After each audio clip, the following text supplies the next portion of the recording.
Comme il se doit, je vais saluer d'abord les élus, les personnes présentes ici, donc Monsieur le Préfet, Monsieur le député, Monsieur le sénateur, Madame la vice-présidente des Hauts-de-Seine, Monsieur le maire, Monsieur l'adjoint-maire, Mesdames, Messieurs les élus, Mesdames et Messieurs, et en particulier la famille Alphen, dont je suis obligé, parce que je vous raconterai peut-être, si on a le temps, un petit peu l'histoire qui lie l'Institut européen des Juifs à cette grande famille.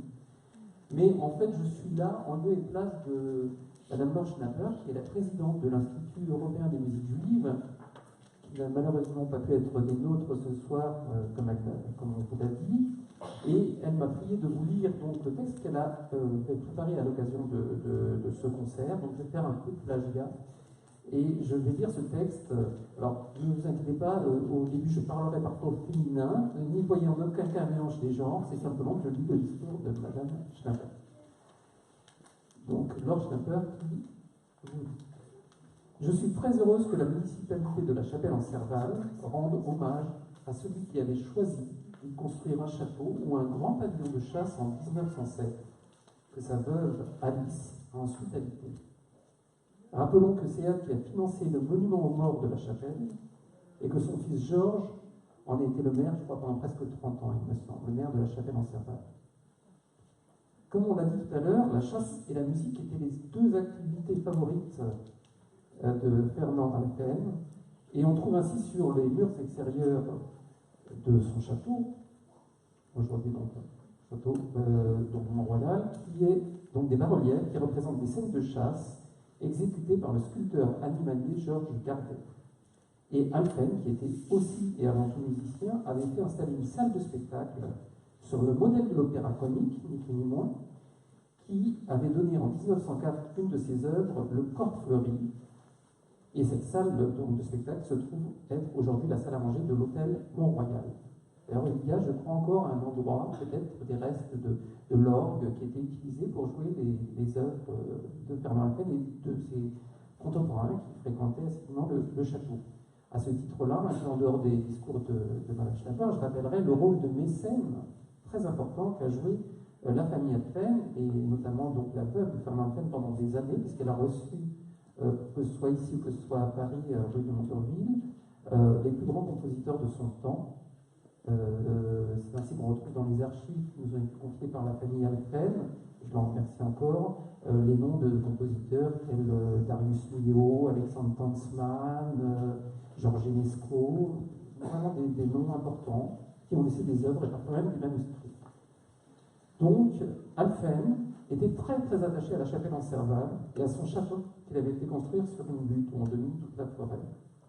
Et quand il sera mobilisé non loin de là, à Compiègne, et profitera de cette permission pour s'y rendre, il écrit une lettre à Alice Alphen le 4 janvier 1915 qui montre tout son attachement à cet édifice.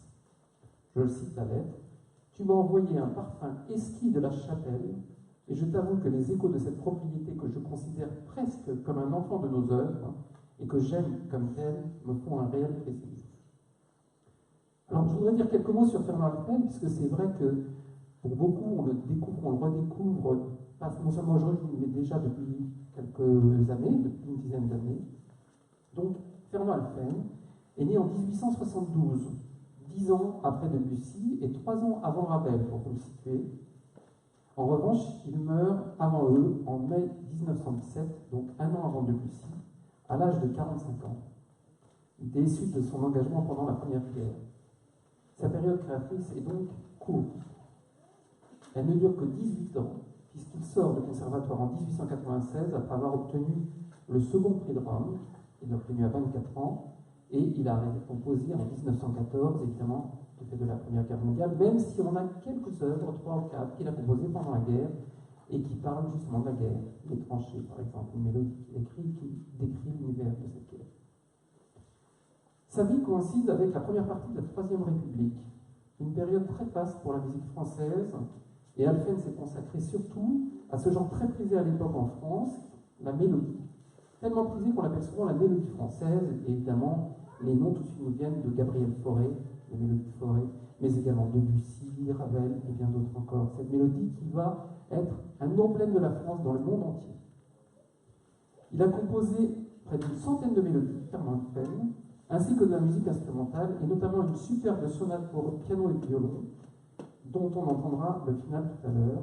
Cette sonate était dédiée à Georges Enesco qui venait de Roumanie, et Georges Enesco fréquentait Alphen, et c'est donc Georges Enesco qui jouera la première symphonie de Fernand Alphen.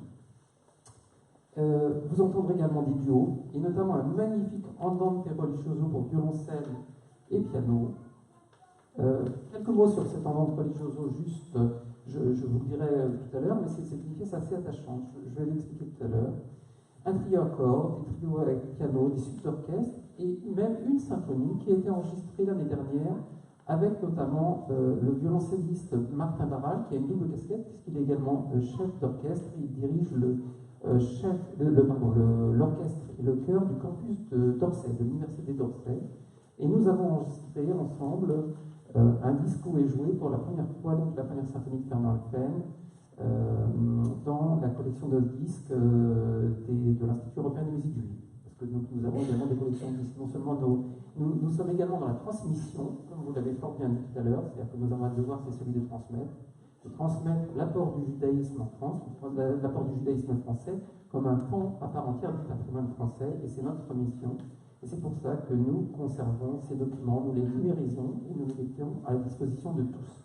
Donc, si ça vous intéresse, allez voir notre site internet, Institut européen des musiques juives. Justement, cette semaine, c'est le fonds Alphen qui est mis en avant et vous pourrez accéder à de nombreux extraits de des milliers de documents qui sont actuellement conservés dans nos collections. Alors, je reviens sur Alphen. Et il était un peu tombé dans l'oubli, il faut le dire. Le fait qu'il soit mort à 45 ans, évidemment, très courte carrière, y est pour beaucoup. Et en outre, comme il était issu d'une famille aisée, il n'a pas eu besoin vraiment de travailler, donc il était considéré comme un amateur, un peu comme Proust à ses débuts, si vous voulez. Et il n'avait pas besoin d'enseigner ou de se produire pour gagner sa vie. Et pourtant, son œuvre est d'une très très grande sensibilité, attachante, comme vous le verrez. Elle est très bien écrite, agréable à entendre. Il faut dire qu'Alphen a bénéficié d'une formation musicale poussée, qu'il a conduit au Conservatoire national, donc au Conservatoire dans la classe de Jules Massenet, où il s'était notamment lié avec Reynaldo Hahn. Reynaldo Hahn, encore un compositeur virtuose, Reynaldo Hahn, dont on entendra un petit nocturne tout à l'heure, qui ont été retrouvés dans les archives donc, musicales de Fernand Alphen. Nocturne totalement inconnu. En 1896, donc, il obtient le second prix de Rome, un prix, comme on vous l'a dit, très prestigieux. Et vous entendrez cette musique qui est, par certains aspects, très proche de celle de son maître, parce qu'il a reçu des leçons du non célèbre Gabriel Fauré, qui était donc le maître de Fernand Alphen, et qui l'a préparé au conservatoire pour entrer dans la classe de Jules Massenet. Et c'est là où il va donc non seulement faire ses classes, fréquenter ses contemporains et écrire de nombreuses œuvres. Lorsqu'éclate la guerre de 14-18, Fernand Alphen a 42 ans. Il avait atteint le grade de lieutenant après de longues périodes dans l'armée pour son service militaire et de nombreuses périodes de réserve. Il est un ardent patriote, toutes ses lettres en témoignent, comme le sont alors, certes, la plupart des Français, surtout ceux qui ont comme lui des racines lorraines, mais aussi comme les Israélites, ces Français de religion juive, attentifs à mériter du pays qui leur avait donné la pleine citoyenneté, encore anxieux des possibles relents de l'affaire Dreyfus, soucieux de faire leur devoir autant que de se fondre dans l'ensemble national. Connu comme musicien par son colonel, celui-ci lui propose de fonder l'orchestre du 13e régiment territorial d'infanterie. Et le compositeur, habitué des meilleurs salons parisiens, se retrouve chef de fanfare, pour le plus grand bonheur, son plus grand bonheur, celui de ses musiciens et de ses supérieurs. Dans l'exceptionnel fonds d'archives conservé donc par ses descendants, on retrouve bon nombre de lettres qui témoignent à la fois du travail acharné que Fernand Alphen faisait faire à ses musiciens et de sa bienveillance et son sens de la justice.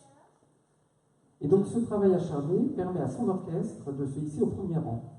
L'orchestre du 13e RIT devient ainsi l'orchestre officiel de la 6e armée, l'armée du Nord, du général Mangin, puis plus tard l'orchestre du groupe des armées du Nord, GAN, qui avait été créé en octobre 1914 sous la direction du général Foch. Et ce groupe va jouer pour des cérémonies officielles de l'arrière-front, notamment devant le roi des Belges, Albert Ier, accueilli par le président Raymond Poincaré en août 1915. On a des photos, toute une série de photos formidables qui témoignent donc de l'accueil du roi des Belges. On voit le président Poincaré et on voit Fernand Alphen qui dirige la fanfare. Tout ça dans le fond de Fernand Alphen. Également, il a joué devant le roi d'Angleterre George V et le prince de Galles, qui ont été accueillis en octobre à la gare d'Étré-Saint-Denis par le général Joffre. Ensuite, il sera cantonné à Amiens, où il va jouer durant tout l'hiver 1916-1917 pour les blessés dans les nombreux hôpitaux militaires, où il contractera malheureusement la diphtérie en février. Peu avant sa mort, en mai 1917, il est promu au rang de capitaine, avant qu'il ne soit reconnu mort pour la France.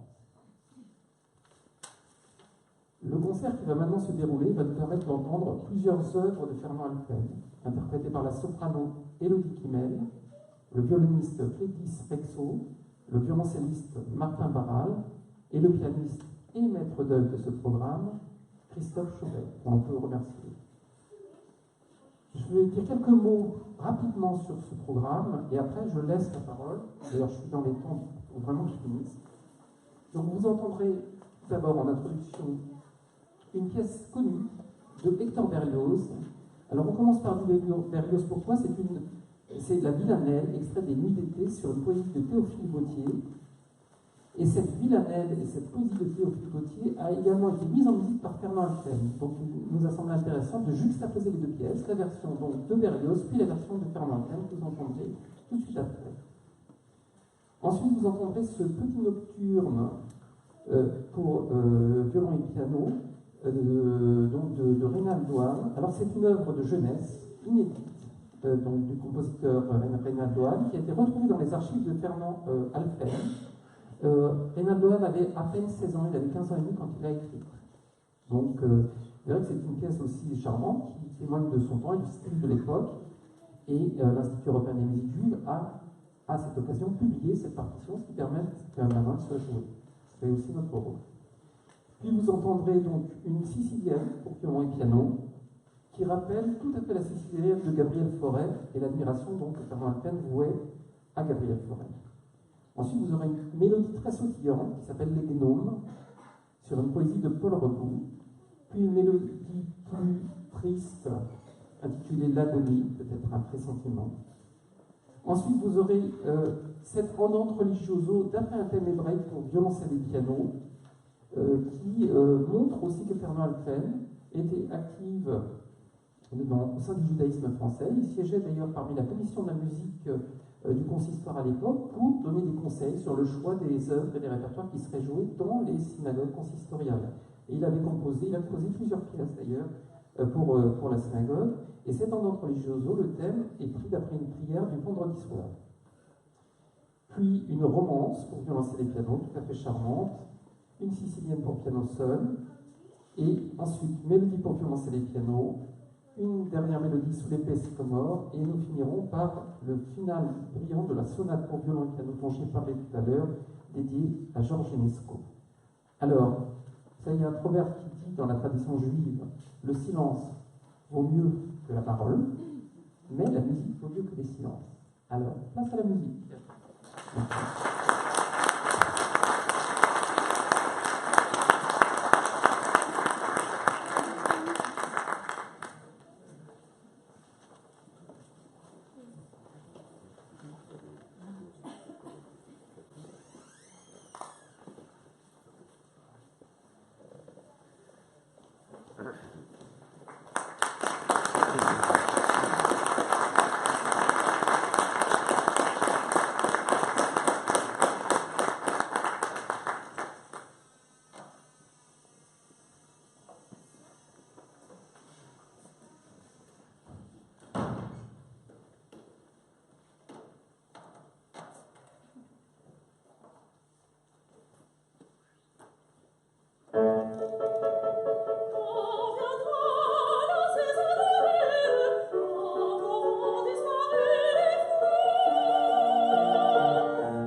inversion dans le programme en attendant le violoncelliste, qui ne devrait pas tarder.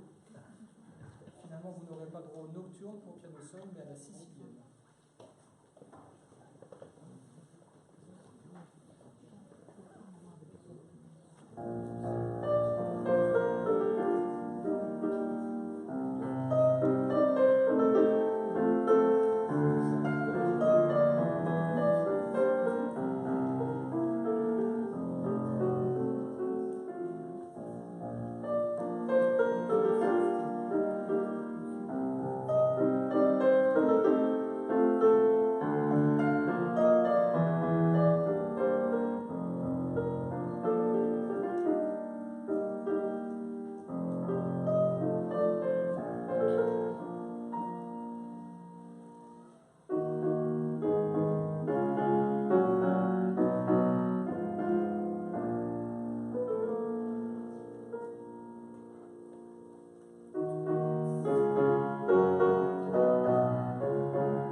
De programme, le violoncelliste est là. On va lui laisser le temps de se mettre à température. Donc on va commencer par la dernière mélodie que Élodie va vous chanter.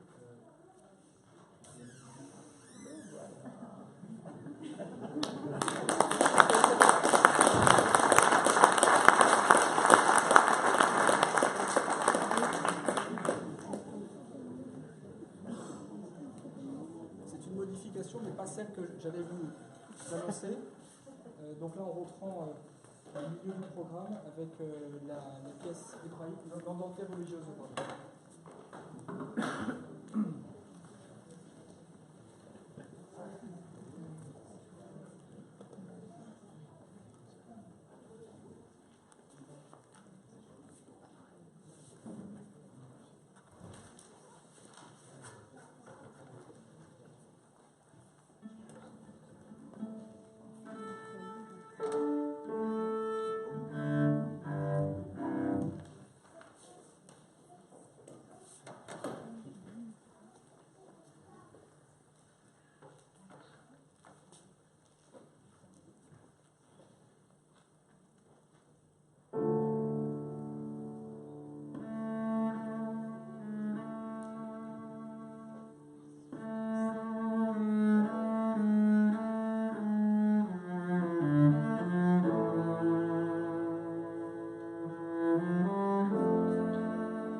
épais sycomore. Et pour conclure ce programme, la mélodie pour violoncelle et piano qui n'est pas encore éditée, donc nous travaillons sur manuscrit, mais Alphen avait une écriture très, très claire, très précise, un peu petite. C'est très bon.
Non, mais vraiment, merci. Il n'y a pas d'autre mot pour Fernand Haffen qui a écrit une musique, vous l'avez entendu, qui vient du cœur, qui est ensuite très bien architecturée. Enfin, vraiment, pour nous musiciens professionnels, je peux vous dire, ça a été un vrai bonheur de travailler ces pièces-là, de vous les faire découvrir. C'est un bonheur de travailler aussi avec ces musiciens que j'adore.